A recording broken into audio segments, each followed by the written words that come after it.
আসসালামু আলাইকুম ওরহমতুল্লাহি ওবারাকাতু। দ্বীনি ইসলাম নলেজ চ্যানেলে আপনাদের স্বাগতম। আজ আমি আপনাদের সঙ্গে আলোচনা করব, আজ রবিবার দিনে অথবা রাতে যদি আপনারা এই দোয়াটি অথবা এই আমলটি একবার করতে পারেন, তাহলে আপনার জীবনের ৮০-৯০ বছরের গুনাহ আল্লাহ তাআলা নিমিষেই মাফ করে দিবেন এবং যে দোয়া বা যে আমল করলে তাহাজ্জুদ নামাজ পড়ার সওয়াব পেয়ে যাবেন।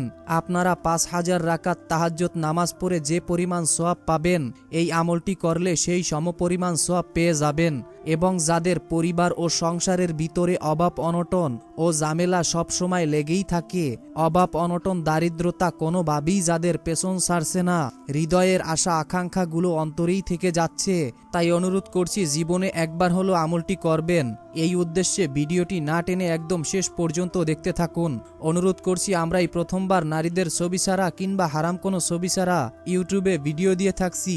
এরকম ভিডিওগুলি যদি আপনি আপনার ফোনে পেতে চান, এজন্য অবশ্যই দ্বীনি ইসলাম নলেজ চ্যানেলটিকে সাবস্ক্রাইব করে রাখুন। তো চলুন শুরু করি। প্রিয় দ্বীনি ভাই এবং বোনেরা, জীবনে চলার পথে মানুষের দ্বারা গুনাহ হয়েই যেতে পারে, তবে গুনাহমুক্ত জীবন আল্লাহর সবচেয়ে বড় নেয়ামত। গুনাহ থেকে মুক্তি থাকলেই পরকালে মিলবে জান্নাত। হযরত আবু হুরায়রা রাদিয়াল্লাহু তাআলা আনহু থেকে বর্ণিত, নবী করিম সাল্লাল্লাহু আলাইহি ওয়াসাল্লাম বলেছেন, তোমাদের প্রত্যেক ব্যক্তির দোয়া কবুল হয়ে থাকে যদি সে তাড়াহুড়া না করে আর বলে যে আমি দোয়া করলাম কিন্তু আমার দোয়া তো কবুল হলো না। অর্থাৎ দোয়া কবুলের ব্যাপারে আপনাদেরকে আল্লাহর উপর সম্পূর্ণ বিশ্বাস রাখতে হবে। যেমন আপনি আজকের এই আমলটি করতেছেন, আপনি মনের ভিতরে কোনো সন্দেহ রাখবেন না যে আমার দোয়া কবুল হয়েছে কিনা। অবশ্যই আপনি এতটুকু শতভাগ গ্যারান্টি নিয়ে দোয়া করবেন যে আমি দোয়া করেছি, এটা আল্লাহ কবুল করবেনই করবেন। এভাবে শতভাগ বিশ্বাস নিয়ে যদি আপনি আমলটি করতে পারেন, আমি ওয়ারেন্টি নয় বরং গ্যারান্টি দিয়ে বলতে পারি, আল্লাহ তাআলা আপনার জীবনের গুনাহকে মাফ করে তো দিবেনই, এর সঙ্গে সঙ্গে যত বিপদ আপদ বালা মুসিবত রয়েছে আল্লাহ তাআলা তা দূর করে দিবেন। হাদিসে এসেছে, হযরত জাবের রাদিয়াল্লাহু তাআলা আনহু থেকে বর্ণিত, তিনি বলেন, আমি রাসূলুল্লাহ সাল্লাল্লাহু আলাইহি ওয়াসাল্লামকে বলতে শুনেছি, কোনো ব্যক্তি আল্লাহর কাছে কোনো কিছুর প্রার্থনা করলে আল্লাহ তাআলা তা দান করেন অথবা তদা অনুযায়ী তার কোনো অমঙ্গল প্রতিহত করেন, যতক্ষণ না সে কোনো পাপাচারে লিপ্ত হয় বা আত্মীয়তার সম্পর্ক ছিন্ন করার জন্য কোনো দোয়া করে। অর্থাৎ দ্বীনি ভাই এবং বোনেরা, আপনাদের আমাদের দোয়া কবুল হওয়ার ৩টি সিস্টেম বা ৩টি পদ্ধতি রয়েছে। প্রথম পদ্ধতি, আপনি যখন দোয়া করবেন তখন সাথে সাথে আল্লাহ তাআলা কবুল করে নেবেন। আরেকটি পদ্ধতি হচ্ছে, আপনি দোয়া করলেন কিছুদিনের মধ্যে আপনার দোয়া কবুল হয়ে যাবে। আরেকটি পদ্ধতি হচ্ছে, আমি যেই দোয়াটি করলাম আল্লাহর কাছে, সেই দোয়াটি আল্লাহ তাআলা আখিরাতের জন্য, কিয়ামতের জন্য মজুদ করে রেখেছেন। অর্থাৎ কিয়ামতের দিন যখন আমাদের বিচার করা হবে, হিসাব করা হবে, তখন যদি আপনার আমল নামা কম হয়ে যায়, তখন আল্লাহ তাআলা আপনাকে এই আমল দ্বারা, অর্থাৎ দুনিয়াতে বসে আপনি যেই দোয়াগুলো করেছেন, যেগুলো দুনিয়াতে কবুল হয় নাই, সেই দোয়াগুলো দিয়ে আল্লাহ তাআলা ওই সময় আমল নামা বাড়ি করে দিবেন। সুবহানাল্লাহ, সুবহানাল্লাহ। তো দ্বীনি ভাই এবং বোনেরা, সর্বপ্রথম আমি আপনাদেরকে ঋণ মুক্তির দোয়া ও আমল বলে দিব। এই আমলটি অবশ্যই মনোযোগের সাথে শুনুন। আমরা সবাই চাই আমাদের কারো জীবনেই যেন ঋণ না থাকে, কারো যেন অভাব না থাকে। এক লোক ঋণ পরিশোধের জন্য ইসলামের চতুর্থ খলিফা হযরত আলী রাদিয়াল্লাহু তাআলা আনহু এর কাছে কিছু সাহায্য চাইলেন। আলী রাদিয়াল্লাহু তাআলা আনহু তাকে বললেন, রাসূল সাল্লাল্লাহু আলাইহি ওয়াসাল্লাম আমাকে কয়টি বাক্য শিখিয়ে দিয়েছেন, আমি কি তোমাকে সেটা শিখিয়ে দেব? সেটা পড়লে আল্লাহ তোমার ঋণের দায়িত্ব নেবেন। অর্থাৎ এখানে আল্লাহ তাআলা নিজেই দায়িত্ব নিবেন। এই হাদিসে তা প্রমাণিত। তোমার ঋণ যদি পাহাড় পরিমাণ হয়, তাহলে আল্লাহ তাআলা তা তোমার পক্ষ থেকে আদায় করে দেবেন। এরপর আলী রাদিয়াল্লাহু তাআলা আনহু ওই ব্যক্তিকে এই কথাগুলো শিখিয়ে দিলেন। দোয়াগুলো আমি আপনাদেরকে বলে দিচ্ছি, মনোযোগের সাথে শুনুন। এরপরে নিয়মটিও বলে দেব, নিয়মটি জেনে আমলটি করবেন। আল্লাহুম্মা গফিরনি বিহালালিকা আন হারামিকা ওয়াগনিনি বিফাদলিকা আম্মান সিওয়াকা। অর্থ, হে আল্লাহ, হারামের পরিবর্তে তোমার হালাল রুজি আমার জন্য যথেষ্ট করো, আর তোমাকে ছাড়া আমার কারো মুখাপেক্ষী করো না, এবং তোমার অনুগ্রহ দিয়ে আমাকে সচ্ছলতা দান করো। তিরমিজি শরীফের হাদিস।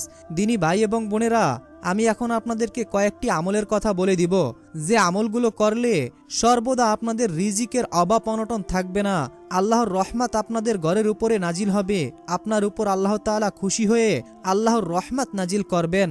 হযরত ইবনে আব্বাস রাদিয়াল্লাহু তাআলা আনহু থেকে বর্ণিত, তিনি বর্ণনা করেন, যারা বেশি বেশি তওবা ইস্তেগফার করে, তাদের সামনে যত কষ্টই হোক, যত অভাব অনটনই থাকুক না কেন, মহান আল্লাহ তাআলা তা সমাধান করে দেন।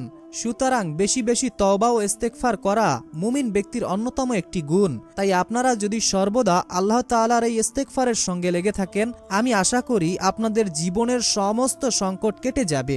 আস্তাগফিরুল্লাহটি হচ্ছে আস্তাগফিরুল্লাহ আস্তাগফিরুল্লাহ, যার অর্থই হচ্ছে আমি আল্লাহর ক্ষমা প্রার্থনা করছি, আমি আল্লাহর ক্ষমা প্রার্থনা করছি। আরেকটি ইস্তেগফার হচ্ছে আস্তাগফিরুল্লাহ ওয়া আতুবু ইলাইহি, আমি আল্লাহর ক্ষমা প্রার্থনা করছি এবং তার দিকেই ফিরে আসছি। সুবহানাল্লাহ। তো দিনী ভাই এবং বোনেরা, আরও কিছু দোয়া রয়েছে। সেই দোয়াগুলো জানার আগে আমরা পবিত্র কোরআনের একটি সূরা শুনব। আমরা সবাই জানি যে পবিত্র কোরআনের সূরা শুনলে প্রতিটা হরফে 10টি করে নেকি আল্লাহ তাআলা আমাদের আমলনামায় লিখে দেবেন এবং ফেরেশতারা আমাদের জন্য দোয়া করবেন এবং আমাদের মনের অপূর্ণ আশাগুলো আল্লাহ তাআলা এই সূরা শোনার ওসিলায় পূরণ করে দেবেন। আপনারা অনেকেই আছেন যারা আমাদের ভিডিওগুলো দেখেন। অনেক দিনই ভাই ও বোনেরা প্রশ্ন করেছেন এবং তারা জানিয়েছেন যে আমরা সূরা শুনে ফলাফল পেয়েছি।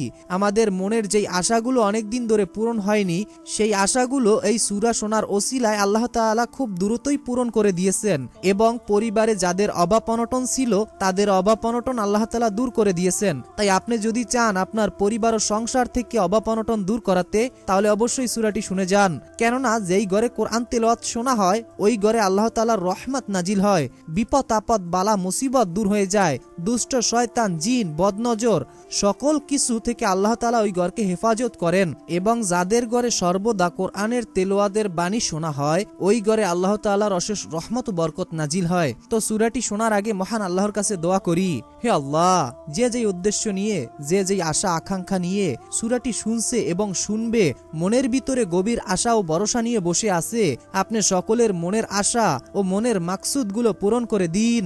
অনেকেই বুক ভরা আশা নিয়ে সূরাটি শুনবে। হে আল্লাহ, তুমি কারো আশা নিরাশ করো না, তুমি সকলের আশাকে কবুল করে নাও। অনেকেই তো অভাবে আছে, অনেকেই তো টাকার সমস্যার ভিতরে আছে, অনেকের পরিবারে সুখ শান্তি নেই, সর্বদা অশান্তির ভিতরে থাকতেছে, বিপদ আপদ কোনোভাবেই যাদের পেছন ছাড়ছে না। হে আল্লাহ, হে রহমানুর রহিম, হে আলিমুল গাইব, হে কুল্লি শাইইন কদির, তুমি এই সূরাটি শোনার ওসিলায় সকলের সকল বিপদ আপদ বালা মুসিবত সকল সমস্যা দূর করে দিন। আমিন। কমেন্ট বক্সে আপনি আমিন লিখে দোয়াতে শরীক থাকুন। তো মনোযোগের সাথে সূরাটি শোনার পর দোয়া ও আমলগুলো জানবো। أعوذ بالله من الشيطان الرجيم. بسم الله الرحمن الرحيم. الرحمن علم القرآن خلق الإنسان علمه البيان. الشمس والقمر بحسبان والنجم والشجر يسجدان والسماء رفعها ووضع الميزان ألا تطغوا في الميزان وأقيموا الوزن بالقسط ولا تخسروا الميزان والأرض وضعها للأنام فيها فاكهة والنخل ذات الأكمام والحب ذو العصف والريحان فبأي آلاء ربكما تكذبان خلق الإنسان من صلصال كالفخار وخلق الجان من مارج من نار فبأي آلاء ربكما تكذبان رب المشرقين ورب المغربين فبأي آلاء ربكما تكذبان مرج البحرين يلتقيان بينهما برزخ لا يبغيان فبأي آلاء ربكما تكذبان يخرج منهما اللؤلؤ والمرجان فبأي آلاء ربكما تكذبان وله الجوار المنشآت في البحر كالأعلام فبأي آلاء ربكما تكذبان كل من عليها فان ويبقى وجه ربك ذو الجلال والإكرام فبأي آلاء ربكما تكذبان يسأله من في السماوات والأرض كل يوم هو في شان فبأي آلاء ربكما تكذبان سنفرغ لكم أيها الثقلان فبأي آلاء ربكما تكذبان يا معشر الجن والإنس إن استطعتم أن تنفذوا من أقطار السماوات والأرض فانفذوا لا تنفذون إلا بسلطان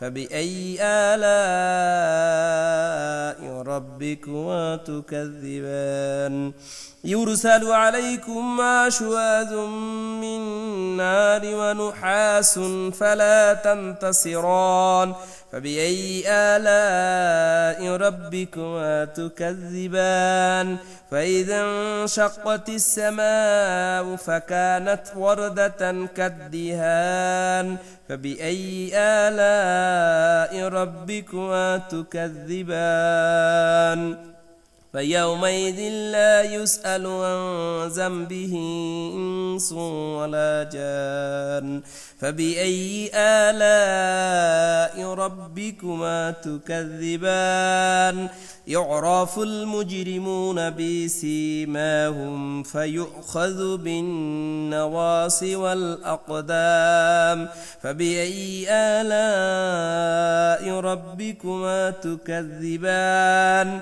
هذه جهنم التي يكذب بها المجرمون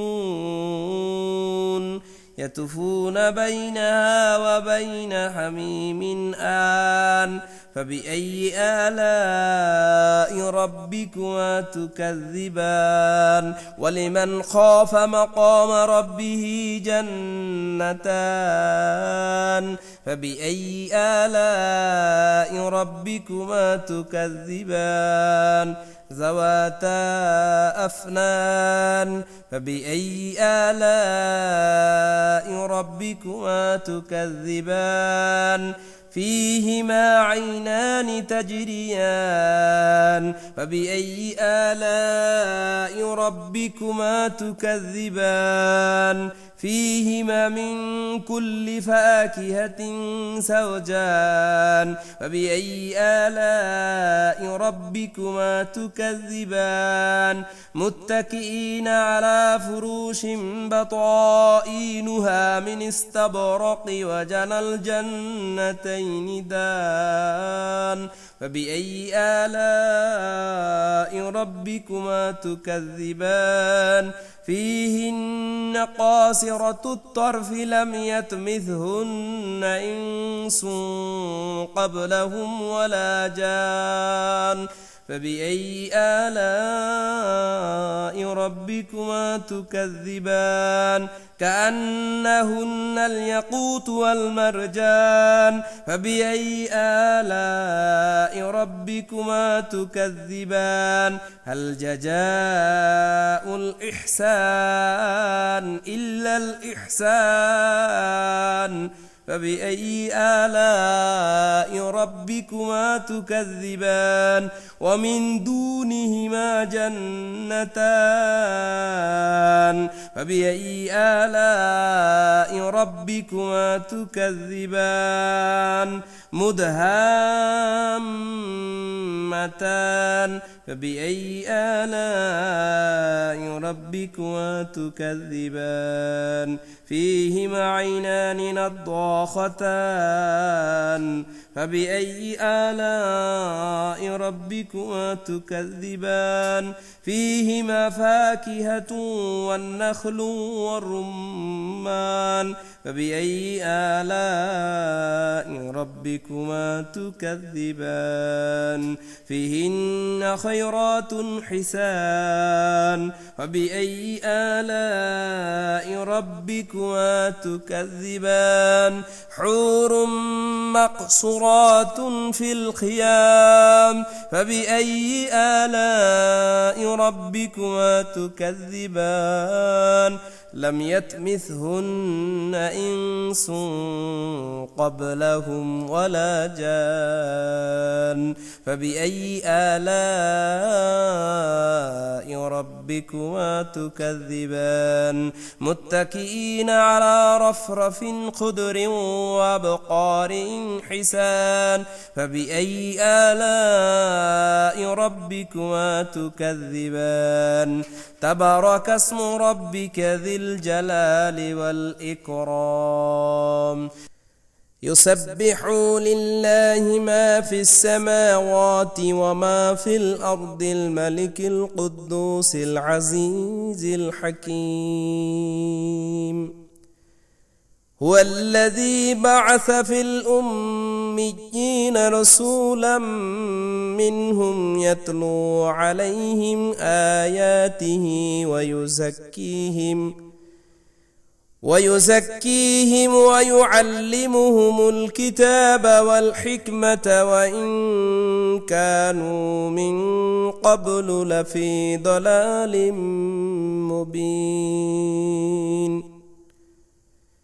وآخرين منهم لما يلحقوا بهم وهو العزيز الحكيم ذلك فضل الله يؤته من يشاء والله ذو الفضل العظيم مثل الذين حملوا التوراة ثم لم يحملوها كمثل الحمار يحمل أسفارا بئس مثل القوم الذين كذبوا بآيات الله والله لا يهدي القوم الظالمين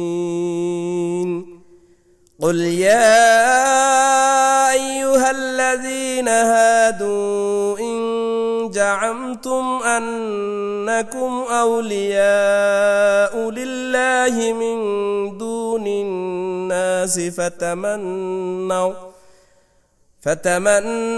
الموت إن كنتم صادقين ولن يتمنونه أبدا بما قدمت أيديهم والله عليم بالظالمين قل إن الموت الذي تفرون منه فإنه ملاقيكم ثم تردون إلى عالم الغيب والشهادة فينبئكم بما كنتم تعملون يا أيها الذين آمنوا إذا نودي للصلاة من يوم الجمعة فاسعوا إلى ذكر الله وذروا البيع ذلكم خير لكم إن كنتم تعلمون فإذا قضيت الصلاة فانتشروا في الأرض وابتغوا من فضل الله واذكروا الله كثيرا لعلكم تفلحون وإذا رأوا تجارة أو لهوا انفضوا إليها وتركوك قائمة قل ما عند الله خير من اللهو ومن التجارة والله خير الرازقين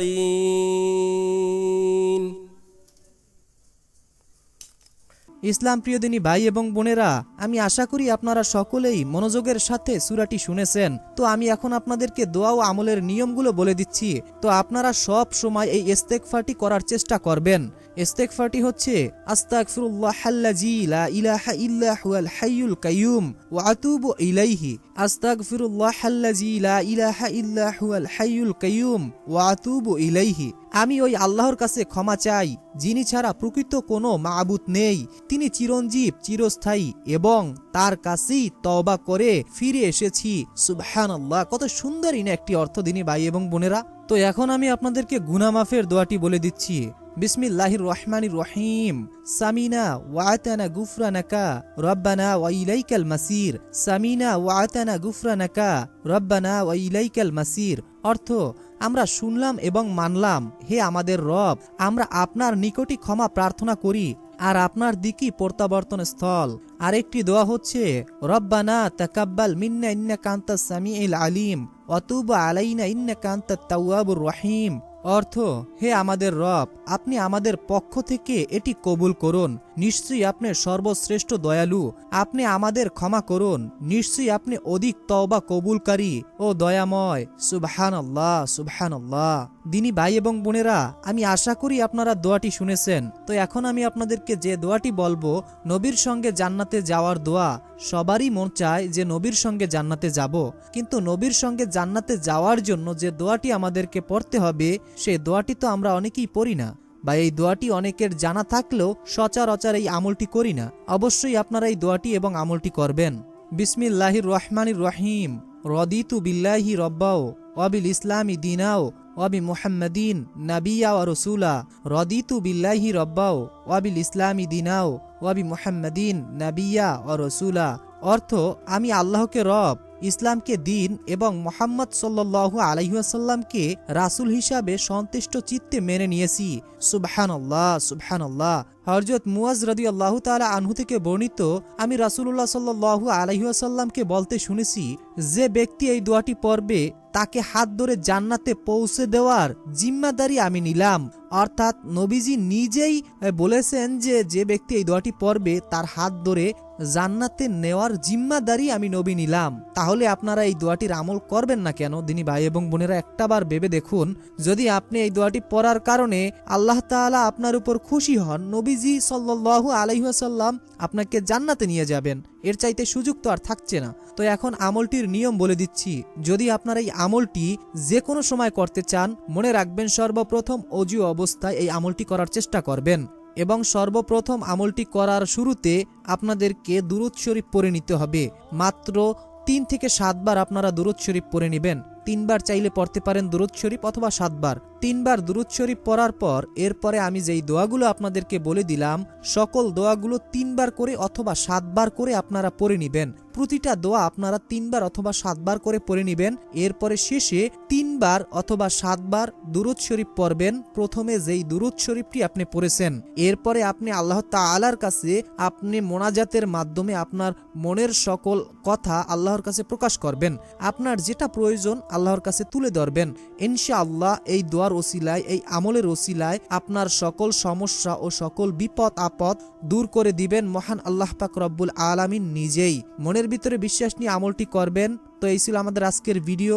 আসসালামু আলাইকুম ওয়া রাহমাতুল্লাহি ওয়া বারাকাতুহু।